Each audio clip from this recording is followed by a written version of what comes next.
them do already.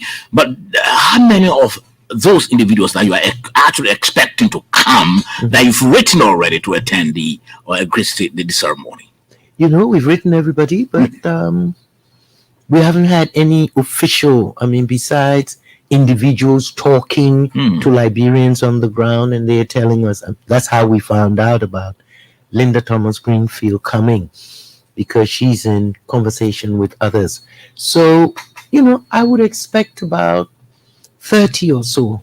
30? Yes, okay. 30. We have a couple of former first ladies who we are expecting.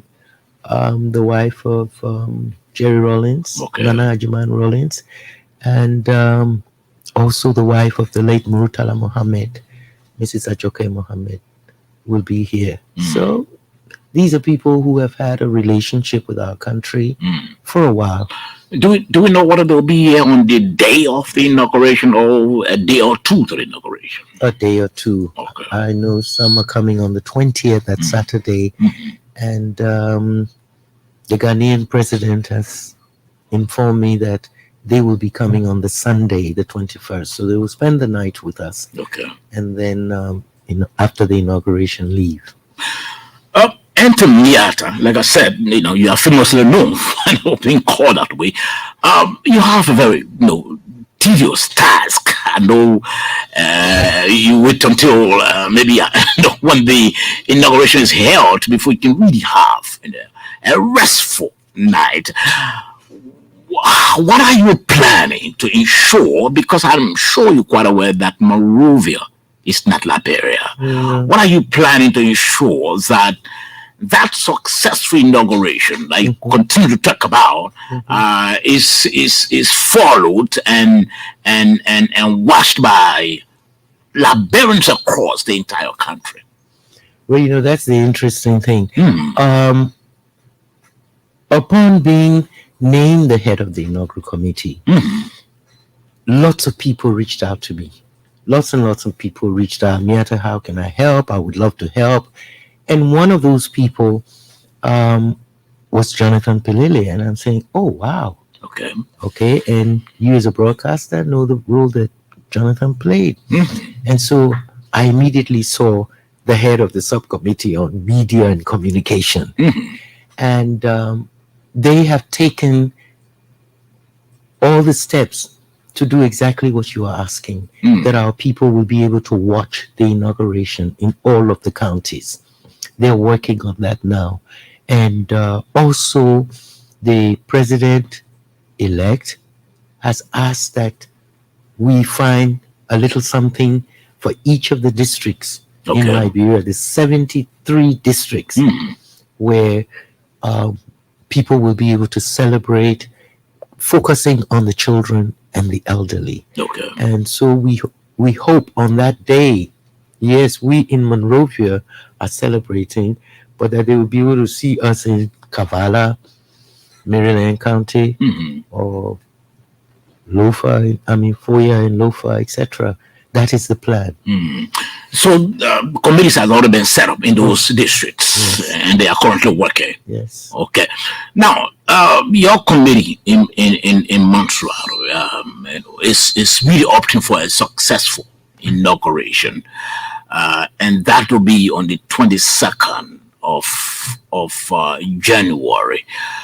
Between now up to the 22nd, can you say to us that all is now set for the inauguration, or there are some hitches along the way? Well, it's not so much hitches, because apart from putting all the square pegs in the square holes, getting everything done on the paperwork, there are many, many, many issues that the citizens themselves, I feel, should be involved in. First of all, it was the custom and tradition in this country, Maserati especially, where at Christmas time, all our homes were painted, whether with whitewash or paint. And I see this time that people are slow, people have not done that. And I'm appealing to the population in Maserati County, especially along the belt of Tottenham Boulevard coming from the airport, etc. Please paint your houses. Let the place look, presentable and boosted up for our guests. And we're still finding it very, very challenging to remove this garbage out of Monrovia. No sooner do they collect the garbage, sweep it up, the next day there's a whole pile. So that is our major challenge. How are we going to have the city spotless? Because I can remember we held a meeting with the team that is responsible for that, and they've been talking about those challenges. Why they have regular airtime on EOBC. They come every time and talk about educate our people on the need to remove all the stockpile. But with those challenges, Madam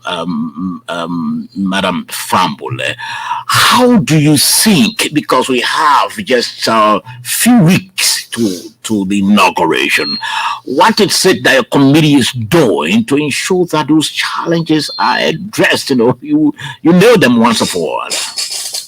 Well, it all boils down to money. Wow. Really, it all boils down to money. We have enough volunteers in every district, everywhere. People are enthusiastic about joining the cleanup campaign. Sorry, Mark. No problem. And but we're lacking in logistics to remove the garbage. We need trucks. We need trucks to be able to haul the garbage from city center all the way to the landfill.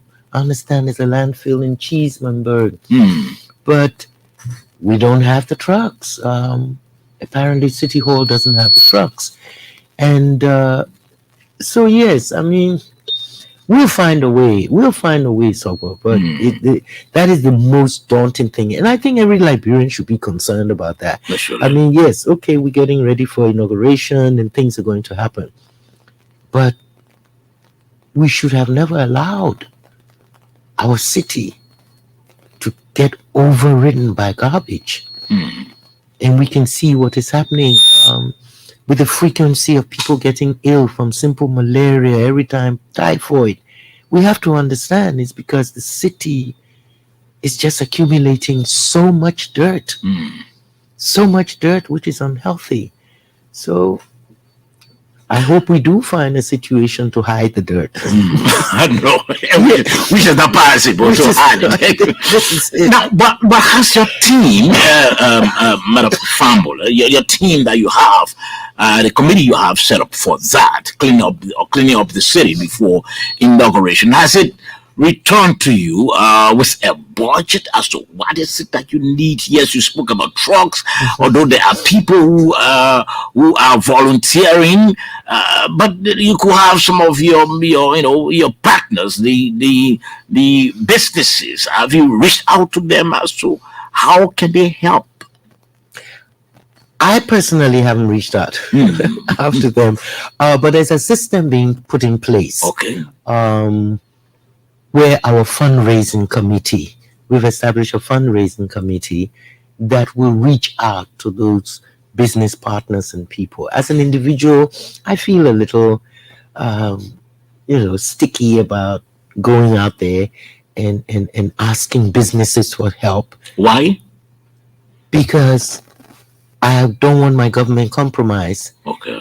At any stage. If Mr. X is going to give us $100,000, I hope he will give us because he loves Liberia and want to help our effort, not that he can come back to President Boakai and stand up and brag that I gave you $100,000 for your inauguration, and so I deserve this.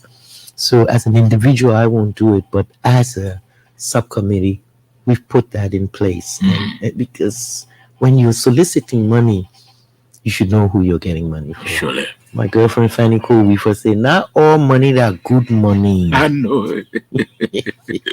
I know, not all money that good money.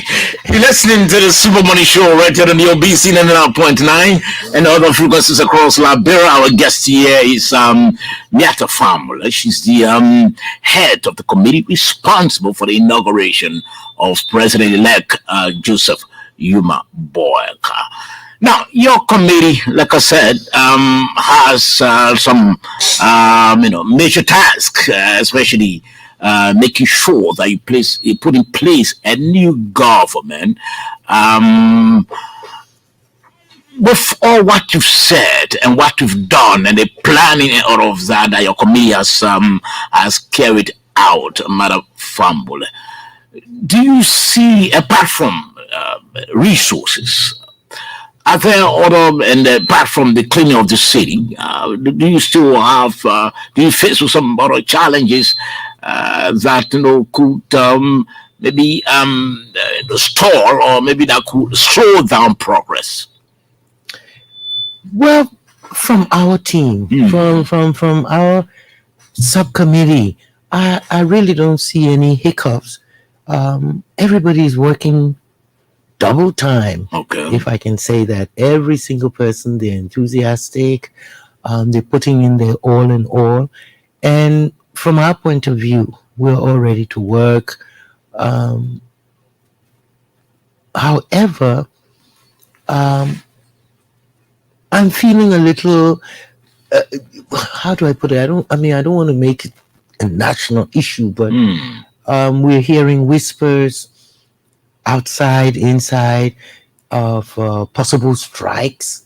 Strikes from civil servants or EPS or whatever. We're hearing about On the day of inauguration? yes. There are some people there who feel, hey, they want to make a statement. People haven't received their salaries, etc. So they want to bring it to the attention, I'm sure, of the incoming government. But we're hoping we got people out there to go and talk to them and say, I beg you, man, delay your protest for 2 or 3 I don't days. think there will be protests because the people are not receiving salaries. I think the government is already on top of that. With the issue of salaries, maybe except for other reasons that they want to protest, but I don't think it's for salary purpose. Yeah. Now, so we have the 22nd of January coming up for the inauguration. Does your committee mandate, does it end immediately after the inauguration, or do you still extend? Well, if it's left to me, we do the inauguration on the 22nd, and I'd like to be able to hand the incoming president our report by at least the 26th of January. Full report of what we've done, accounts and everything else. And then I'll be going off on the 30th to take a little break. To take a little break and come back.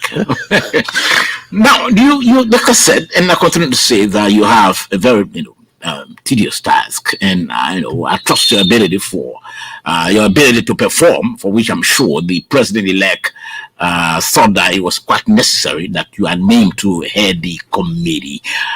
But again, I know also you'll be concerned about the government that you'll be putting in place for the people of Liberia. Do you care to give us an idea, especially having known the ambassador, Joseph N, for quite a long time, and what he stands for as well? Do you care to tell us about what kind of government you'll be handling to the Liberian people? That's a very interesting question. The man that I know, I've come to know and have come to respect. I expect him to do the right thing by the Liberian people. I think the first thing he has to handle is this culture of impunity vis-a-vis corruption or injustice. Those are issues that are fundamental in our society. Okay. And so I want to see him use a strong hand. He's the father of the nation. He's the father of the nation, and therefore we will be looking to him to play that role of a father. Now, I don't know about your father, but my father was a disciplinarian. And in most African homes, we find out that, hey, the small punishment mama can give But when it comes to the serious punishment, they say, wait until you come home. And so that's what we've given Joseph Boakai, that responsibility to come and be the father of this nation. Put things right. Let's get back on the right trajectory. This question of corruption, using the state's funds, where our people are now wallowing in poverty, etc. Look at the tragedy that happened in Totota day before yesterday. People are so desperate that they're running to salvage fuel coming from a tanker, and for it to explode and kill so many of our people. And it is because of the level of poverty. You understand? And we cannot have people every time coming into government and using the state for their personal lives. We've done it so long. This is not the first time we've done it so long. And we have to change things. We have to change things, or else our people will give up hope. The children will give up hope. Liberians in their thousands want to return. My generation of Liberians want to return to die in their country. And if we don't, people will keep staying away for whatever reason. And our country will invariably die. I mean, we can do everything right, and the Joseph Boakai tenure can also be a disaster. Then where do we go? So I expect a lot. I expect a lot. And I will be standing in the corner and say, Mr. President, I won't wait in a rail. Don't do it this way. Because the reason why I ask the question, I know you stand out for social justice, follow it very well. You always advocated for the people, especially the women as well. You talk about the government that you'll be handling over to the people will be a government that you expect will be able to address the issue of corruption and social justice as well. How do you think your committee, because you are speaking on behalf of the committee, we expect that if the ambassador is sworn in and he starts to govern, if things are going wrongly, your committee also be held responsible because you are handling the government to the people. So how do you think he's going to move on with that? He's going to pursue the fight against corruption and social justice? I think that's where all of us as Liberians who have the voice, we have to be able to be honest with ourselves and be honest with our leaders. Okay? In this country, the culture of sycophancy has thrived. I mean, from the 50s. And the sooner we get away from those bad habits, like I see, and we Liberians are able to honestly open our mouths and say, no, this is not right. No, this is not right. We have to be brave enough to be able to save our country. During the elections, I kept saying, this is not just about Joseph Boakai. This is about Liberia. This is about my country. And I know where my country was in the 70s, and I've seen the slow decline of services rendered, values adhered to. And therefore, at my age, I can only say what I feel, and I can say the truth. Okay? And I think more of us need to. Someone was criticizing the whole transitional team the other day, and everybody was in uproar that, Joseph Boakai hasn't been sworn in yet, and they are already criticizing, etc., etc.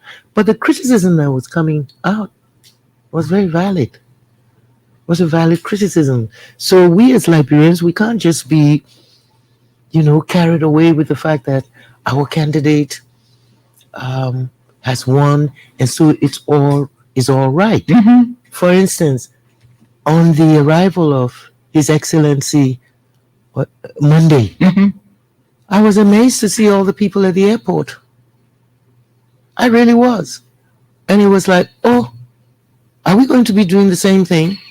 Yes, I've seen this culture. Every time our leader come, go down the West Coast, come back, the whole cabinet goes, the whole this, everybody was there. And I'm saying, why? Why? Our president-elect is coming from a private, do you understand me? A private visit. Yes, he went to rest. Yes, he saw members of the IMF, etc. But can he just come home after an 8-hour flight and go home and rest? What are you all doing there? Everybody wants to be seen. Everybody wants to be seen. Everybody wants to be in the photo op with the president. And it's things like that I would tell my president, stop it right now. Tell them you don't need that welcoming committee at the airport. You don't need it. That's 50 cars and 50 gallons of fuel. You understand me? That we pay for. Those are the little things that have seeped in to our social life that we don't seem to be able to get rid of. President coming, everybody goes there. Like that. So you're going to tell your president to put a halt to that? Oh, yes. Oh, yes, it's not necessary. Why are you leaving your job to go to the airport? Young people could say that it's a show of support for the president. Your show of support for the president is you're supposed to be sitting at your desk and delivering. In your office. In your office. Delivering what you have been appointed to do for the Liberian people. Not to please Joseph Boakai. Whatever your action is, has to be for our people. Not, I've supported Joseph Boakai for over 6 years, 7 years. You know what I mean there. I was on the campaign in 2017. I never lost my faith in him. Never lost my faith. But I'm saying, does my going to the airport every time he takes a trip and go back, and does it show anything? Any extra support? Yeah, does it show any extra support? He will get off the plane. He's got people to take care of him.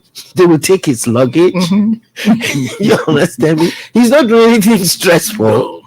So just, there's no formal ceremony at the airport. There's no formal ceremony. Okay. You're listening to the SMS, rated on the OBC, 99.9 and other frequencies across Liberia. Very shortly, I'll open the line so that please interact with Miatta. I spoke on several occasions, interviewed on Star Radio and all of that. So I know what she stands for. Now, Madam Miatta Fahnbulleh, your committee, and I continue to push it because you have major tasks on your hands. Putting in place a government that made a lot of promises to the people to deliver, and you being the one responsible for the inauguration. It's something that I need to ask you about. What do you think? Because I know the president-elect was just recently in the U.S. He met, I understand, the IMF and other key world leaders. I know you got his ears. You speak with him on a daily basis. No, I don't. No. On a weekly basis, right? If not daily, but weekly. Let me clarify. Yeah, clarify that. Let me clarify that. I don't even want to be talking to the president on a daily basis. Okay. Because I have too much respect for the work he has. There are 5 million of us. 5 million Liberians. Why should he be talking to me on a daily basis? Maybe you have to go to report. Your committee is a very crucial and critical committee. You have to be reporting to him on a daily basis. He doesn't allow that to happen? He would allow that to happen, but I'm saying my committee is working. My committee is working on a daily basis. Like yesterday, all right? Yesterday was his certification. We had over 3 subcommittee meetings yesterday, which we had to be a part of. The media committee, the other arts and exhibition people were reporting back. The catering staff were reporting back. And so I was not there. I was not there because I was working. My participation or my appearance at that certification would have taken away from my work on the inaugural committee. Sure. So you have to prioritize these things. I know Joseph Boakai has won. I never had any fear that he wouldn't be certified. That's part of the electoral process. So I was very surprised to see that hell of a thing that went on yesterday. And okay, so let me ask this final question, and then we'll open the lines. Madam Miatta Fahnbulleh, you spoke earlier about the budget. 650,000 United States dollars that have been allotted for the inauguration of President-elect Joseph N. Boakai. Do you care to share with us which of the area? Is it what, media or entertainment or reception or whatever it is, or transportation, taking a huge chunk of it? Which one? For me, it is the refurbishing of the legislature. The legislature have oversight of the inauguration. I've been educated to that. And therefore, the Capitol was chosen as the grounds for the swearing in. Okay. If you've been to the Capitol lately, you will find out that it is a most neglected building. And that is the seat of our government.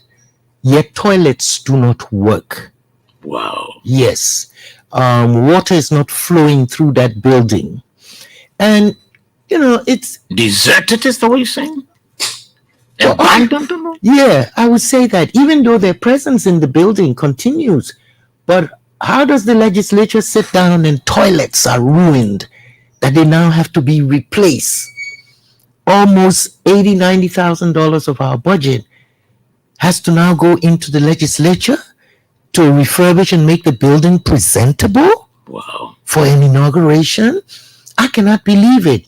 These are people who take, I believe the last time I read, 44 million United States dollars of our money to keep them up in that building. And they don't have the discipline and the responsibility to keep their building in the right condition. No.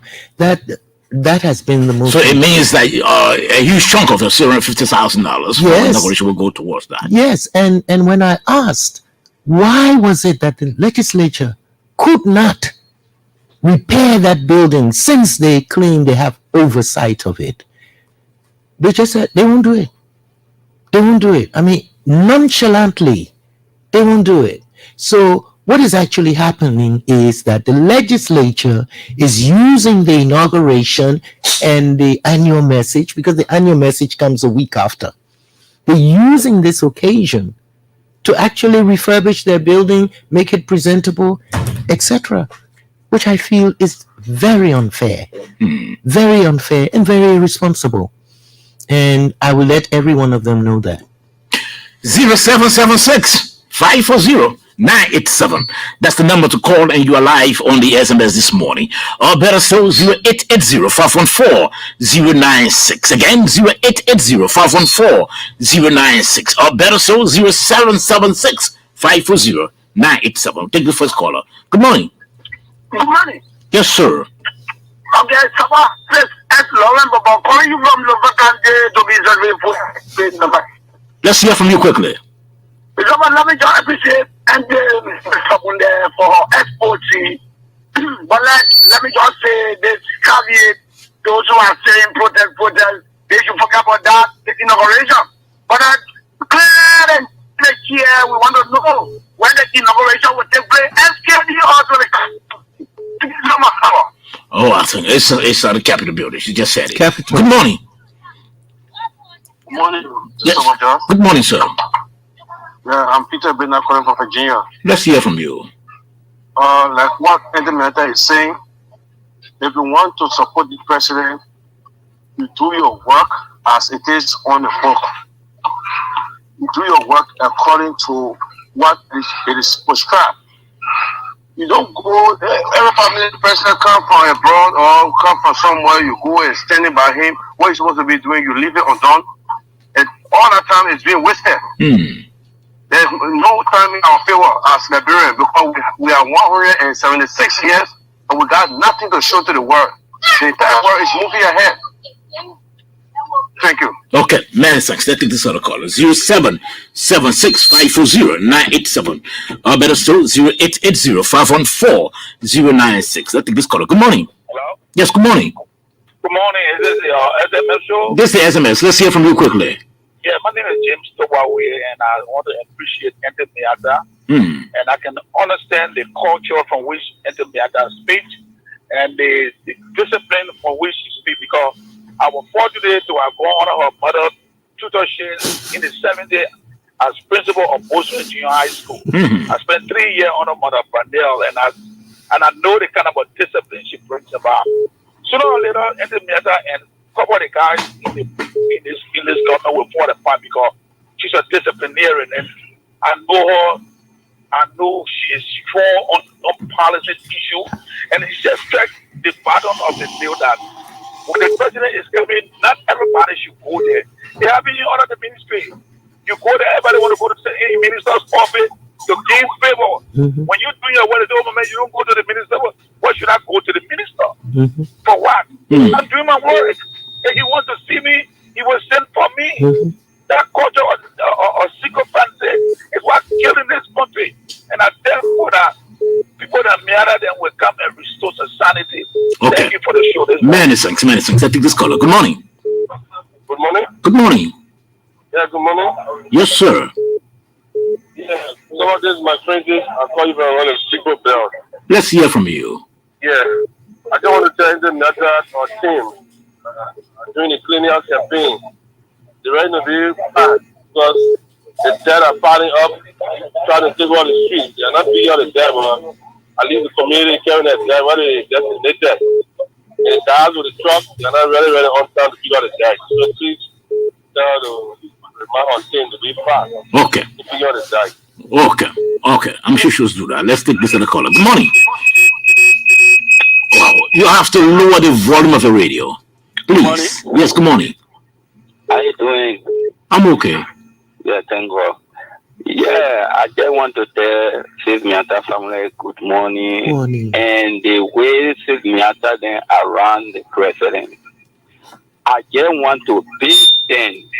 Then it's like one radio station when somebody get problem, like you sick, you facing problem, let it go then so they can send somebody to investigate because some of us facing serious problems because our representative, you go to their dome, you read letters, nobody to tend to you. So please, Miatta, that one is affecting the Liberian who they can get to with their problem. So please, Ezekiel Fire according from Mangastan, Okay, many thanks. Let's take this caller. Good morning.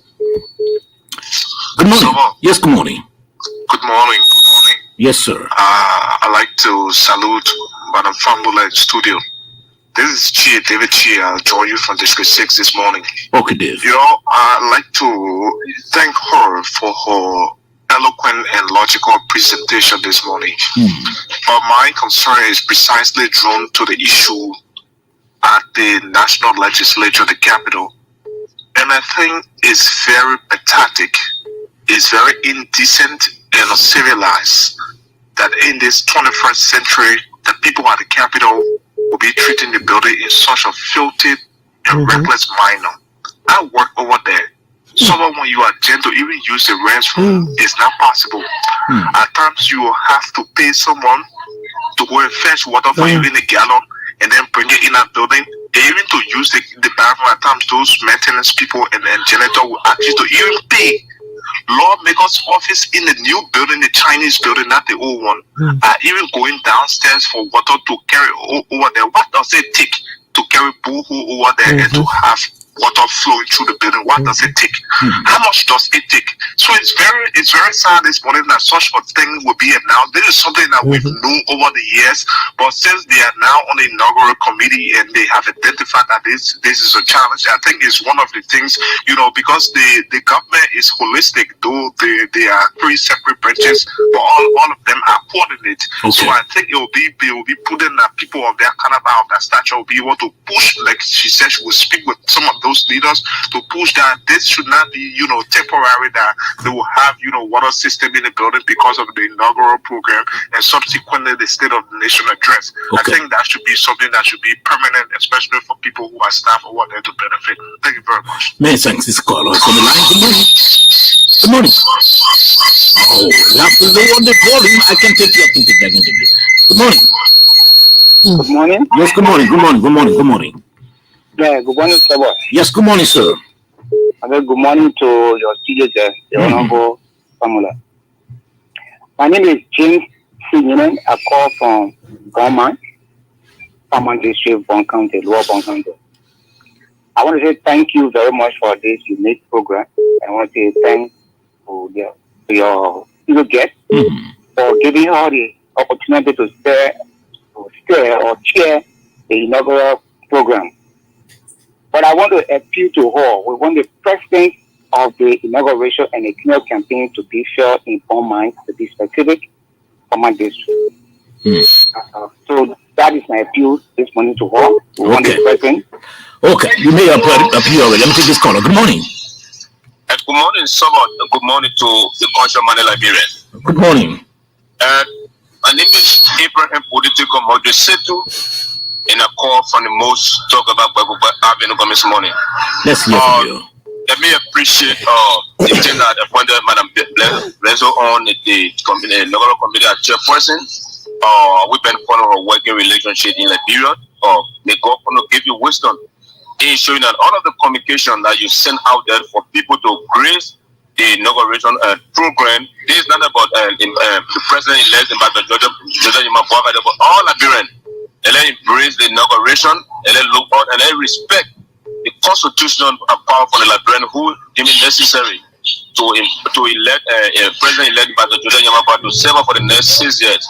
Even though some of we are going back in the opposition, will be critical, we critique the incoming government constructively, not destructively, because this is our country. When Liberia is peaceful, it's beautiful for everyone.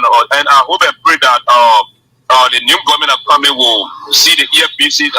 I want a bigger platform that will allow the opposition figure, because I can remember when this government, especially Sobot George, posted in Boakai on that platform. So I hope and pray that will allow critical voices, and not forgetting about the current person who maintained that station, Maparan, Sarah Liberty Kamu, who transformed that place. Hope and pray that the new government will think about how to maintain us at the net director CRPL can have the government inclusion. Thank you for the opportunity. Many thanks. Let's take this caller. Good morning. 2 more calls and I'll wrap it up. Good morning. Sabo, how you doing? I'm okay, sir. Steven Zulu Whiskey. Go right ahead. Madam Fahnbulleh, good morning. Good morning, sir. The race car that was stuck. That's waking up. Either mechanical or whatever means. But the voices that we are hearing are the same voices. When this race car was stuck, what difference this race car is going to make? Thank you. Okay, she'll answer that later on. Good morning. Good morning. Yes, let's hear from you quickly. Yeah, good morning, Auntie Miatta. Morning. I'm Samuel Yima. We are calling from Boakai County. You see, what happened is, you are one of the best characters in Liberia when it comes to doing good things. But my fear here is you stuck on the cultural imperative. The president-elect went to the president compound, promising the completed Monroe President Joseph N that when he walk away, he will make sure that this lady is free. So what do we stand when we come to the cultural imperative? Okay. We believe that law is the yardstick that every state used to develop. So if you want to go by friendship or by the law, thank you. Okay, let's leave it as that, please, and let Miatta answer all questions, and then we'll take leave of all. Yes, the station is yours. Yes, the race car that has been parked. What is he going to do new? The race car is up. You know, we dusted it.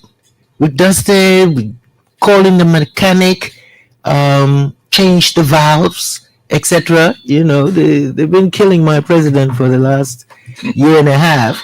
But we've made sure that he's in good shape, and now he can come to deliver. He never had that opportunity before. A lot of people in our country said, "Oh, you were vice president for 12 years. What did you do?" A vice president does not undermine the president. A vice president is designated responsibilities by the president, and so Joseph Boakai stayed in his lane, and I have a lot of respect for him for that, because there's stories all over Africa of vice presidents undermining the presidents, etc. Right here in Sierra Leone, the case of Ernest Balkroma and Sam Sumana.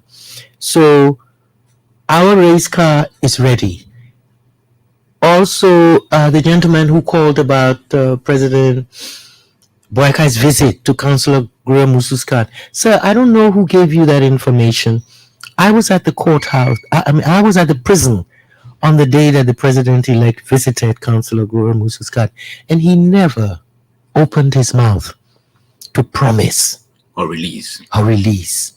He went there as a friend. He went as a Unity Party lawyer. She has represented the party so many times. This is a woman who was the Chief Justice of Liberia. And it's interesting that I was there that morning. We sang a hymn. Somebody led us in prayers, and he wished her all the best. I don't think anybody with sense will stand there in a public manner when a case has not been adjudicated, when a case hasn't come to the end, and make a promise that you will be released. So, sir, that was misinformation that you received. Okay. Yeah. And who else? Those were the two actually that were posed to me. And okay. So, any final message or comments? Maybe something that we didn't ask you and we want to talk about before we can take leave of you quickly? No, I'm still appealing to our people. All of us take the initiative to clean our surroundings. First of all, clean our surroundings. Can we paint? I'm asking the people all along the Todman Boulevard, because that is going to be the route of most of our guests. Todman Boulevard into Mamba Point or Broad Street side. Let's clean this place up. People are coming to see us for the first time. They're coming to interact, my people. Once upon a time, this country, in the 60s and 70s, Sierra Leoneans used to come to Liberia on their honeymoon, and spend weeks here, because we had the restaurants, we had the entertainment centers, we had the lovely boutiques, and coming to Monrovia was so much joy. And I have friends today in their 70s who weep with me when they hear about what has happened to Monrovia. So let's get up there and try to, how do I put it? Let's take the opportunity to make our country at least half of what it was. Let our visitors come and meet us. Now, mind you, we are known as a very friendly people. Surely. Very hospitable people. Yeah. Liberians love foreigners more than we love ourselves. You know what I mean? I know that. Yeah, we love foreigners. So I beg my people out there, wherever you hear my voice, this is the time. Let's clean up this city. It's about us. They will come here for Joseph Boakai inauguration, but they're coming to be with us. Okay. See us. That's my plea. Many thanks. Thank you very much for taking time off a busy schedule to appear on the Super Morning Show this morning. Madam Miatta Fahnbulleh. Thank you for coming. Thank you, Brother Sokwa. Okay. Well, it's just I will go home once this presentation. Well, I'm sure Melvin Stewart will drive you up to 10 o'clock. But I have to take my exit now. And then to return, I'm sure I'll return just right after in the new year. Yes, I'll be back. Until then, Sober George is my name. There's no second chance for first impression. Have a pleasant day.